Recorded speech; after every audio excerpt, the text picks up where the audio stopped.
عزیزم فاتحه هم میخواد ادا در بیاره که مثلا من هم کشور خارج رفتم 2-3 ماه اتراق کرد معلا زون خم یادم رفت.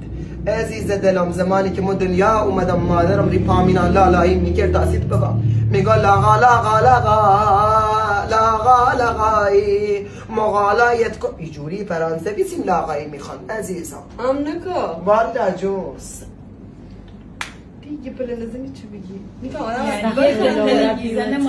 خب مادرم یاد گرفته ده همسایمون فرانسوی بیده دورت بگردم. خب یعنی اینجا دیت زندگی میکنه ولی شوهرش تو اداره بیمه کار میکرده همسایمون زنش فرانسوی بیده لاله فرانسوی یاد گرفته.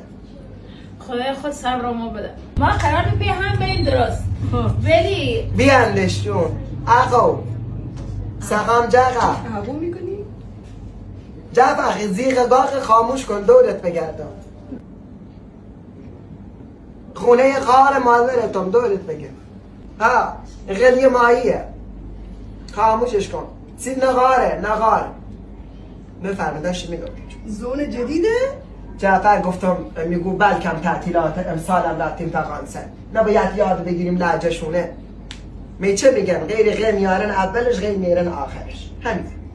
همون مثل الف که رفتی دبی؟ ها عزیزم خوشم گفتم تو دبی البیا و همه مراد دلت میرسی. هیچی نیست اونو بکشه که مرگمون طبیعی جلوه بده. مرگ موش داریم. خب نه یعنی مرگمون طبیعی جلوه میده؟ نه عزیزم تو مرگ فیل بعد بخاری دورت بگردم. مرگ موشتی چنده؟ مرگ فیل مرگ موش مالتنه. ببخشید هر چی بگی یه گپی داره. زنده باشی.